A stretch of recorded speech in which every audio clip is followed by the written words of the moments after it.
اب ہم آپ سے یہ جاننا چاہیں گے کہ جب آپ نے بچپن میں مکتب وغیرہ میں جو ابتدا کی وہ کن استاد محترم کے پاس آپ نے اپنے علمی سفر کا آغاز کیا؟ آپ نے حفظ کس استاد سے شروع کیا؟ میں بیگم گنج ہی میں جامع مسجد میں ایک مدرسہ ہے، مدرسہ انوار العلوم، اس زمانے میں تو بہت زوروں پر تھا، ماشاءاللہ تعلیم بہت اچھی ہوتی تھی۔ اس میں نے ابتدا تعلیم کی کری، اور میرے جو اساتذہ تھے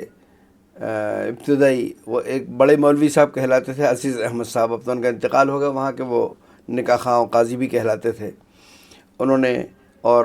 ایک عزیز عالم صاحب کہلاتے تھے، ان سے پڑھا۔ کٹ کٹ مولوی صاحب کہلاتے تھے، ایک سکندر نام تھا ان کا، لیکن وہ چھالیاں بہت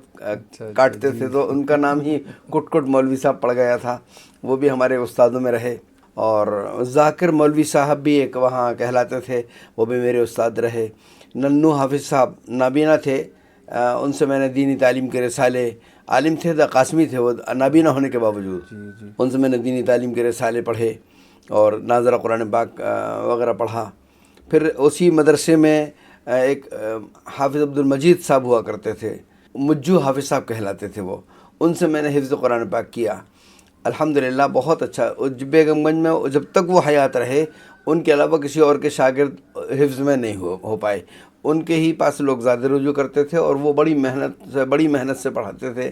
یعنی جب میں حافظ ہوا، اور میرے ساتھ ہی نہیں بلکہ تمام ہی حافظ ہو جانے والے اور حفظ کرنے والے بچوں کے ساتھ ان کا معمول یہ تھا کہ وہ 5 پارے 3 پارے حسب یعنی استعداد سنا کرتے تھے، اور جب میں قرآن پاک میرا مکمل ہو گیا تو 10 پارے روزانہ سنتے تھے۔ نابینا تھے وہ خود بھی، مجو حافظ صاحب بھی، تو اب ظاہر بات کہ 10 پارے وہ پورے مدرسے میں تو سن نہیں سکتے تھے، اور بھی بچے تھے، تو جتنا مدرسے میں سنا، اس کے بعد وہ میرا کہتے تھے مجھ سے کہ ہاتھ پکڑ کر چلیے، یہاں جائیے، وہاں چلیے، وہاں چلیے، اور راستے میں بھی سنتے تھے، جہاں وہ بیٹھے ہیں وہاں بھی بیٹھ کر سنتے تھے۔